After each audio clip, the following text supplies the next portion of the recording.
नमस्कार शेतकरी बंधू आणि भगिनींनो, पायलट ॲग्रोच्या यूट्यूब चॅनलमध्ये आपल्या सर्वांचं स्वागत आहे.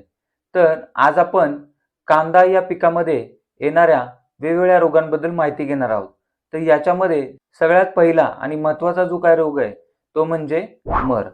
तर हा जो मर रोग आहे हा कांदा पिकामध्ये जमिनीत असणारा जो काही जास्त ओलावा आहे त्याचबरोबर जे काही उबदार वातावरण आहे या वातावरणामुळे त्या ठिकाणी येत असतो. त्याचबरोबर फिजारियम ऑक्झिस्पोरम आणि पिथियम स्पेसिस या नावाच्या जे काही बुरशी आहेत या बुरशी आपल्याला त्या ठिकाणी कांदा पिकामध्ये मर रोग येण्यास कारणीभूत ठरत असतात.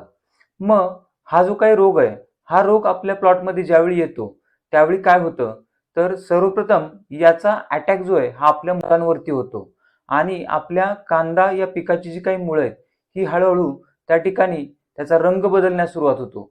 मग सुरुवातीला त्या ठिकाणी तो पिवळा होतो, त्याच्यानंतर तो कालांतराने गुलाबी होतो, नंतर लाल होतो, त्यानंतर कालांतराने तो त्या ठिकाणी करपल्यासारखा दिसतो. त्याचबरोबर शेवटी तो काळा पडून ती मुळी पूर्णपणे त्या ठिकाणी निष्क्रिय होते आणि आपलं जे काही पीक आहे हे त्या ठिकाणी सुकण्यास सुरुवात होते. मग आपल्याला जी काही कांद्याची पात आहे ही त्या ठिकाणी हळूहळू शेंड्याकडून सुकताना दिसते आणि मग कालांतराने पूर्ण कांदा पीक हे त्या ठिकाणी मरून जातं. मग अशा पद्धतीने लक्षणं हे आपल्याला दिसत असतात. परंतु हा जो काही रोग आहे हा आपल्या प्लॉटमध्ये येऊ नये म्हणून आपल्याला पूर्वकाळजी काय घ्यायची आहे, तर सर्वप्रथम आपल्याला कांदा या पिकाची लागवड करत असताना प्रमाणित बियाणंच त्या ठिकाणी वापरायचं आहे.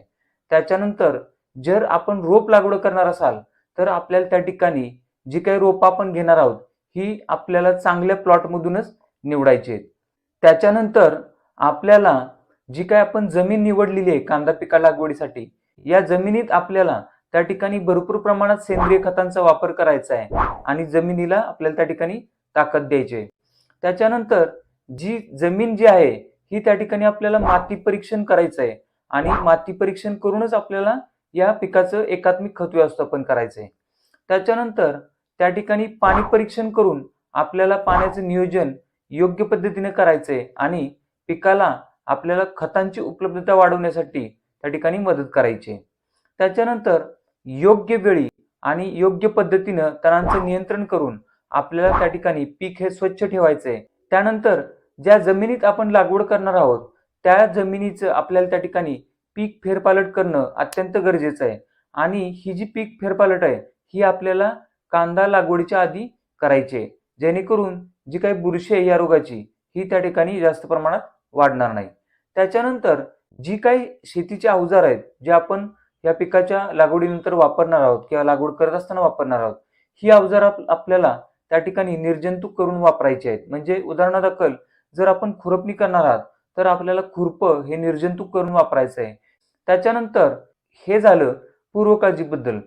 परंतु ज्यावेळी आपण या रोगाचं नियंत्रण हे जैविक पद्धतीने करणार आहोत त्यावेळी आपल्याला काय करायचंय, तर सर्वप्रथम आपल्याला ट्रायकोडर्मा हार्जिनियम या नावाची जी काही बुरशी आहे ही प्रति किलो बियाणे 25 ग्रॅम याप्रमाणे आपल्याला वापरायचे आणि या बियाण्याला आपल्याला त्या ठिकाणी बीज प्रक्रिया करायची किंवा रोपांना आपल्याला रोप प्रक्रिया करायची आणि मगच लागवड करायची.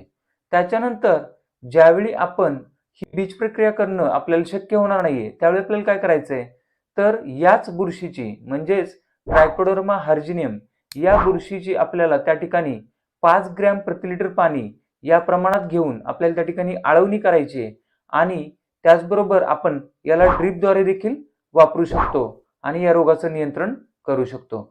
त्यानंतर ज्यावेळी आपण रासायनिक पद्धतीनं या रोगाचं नियंत्रण करणार आहोत त्यावेळी आपल्याला काय करायचंय, तर टेबिकनाझोल 10% प्लस सल्फर 65% WG या बुरशीनाशकाचा आपल्याला वापर त्या ठिकाणी 3 ग्रॅम प्रति लिटर पाणी याप्रमाणे करायचा आहे आणि या रोगाचं आपल्याला त्या ठिकाणी नियंत्रण करण्यासाठी आळवणी किंवा ठिबक सिंचनाद्वारे याचा वापर करून त्याचं नियंत्रण करायचं आहे.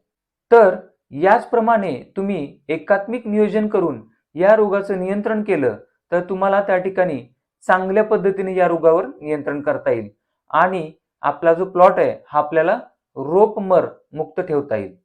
तर याचप्रमाणे इथून पुढे देखील आपण कांदा पिकामध्ये येणाऱ्या वेगवेगळ्या रोगांबद्दल अजून काही माहिती घेणार आहोत. तर ही माहिती पाहण्यासाठी पायलट ॲग्रोच्या यूट्यूब चॅनलला लाईक करा, शेअर करा, सबस्क्राईब करा आणि हो, बेल आयकॉनचं बटन दाबायला विसरू नका. धन्यवाद.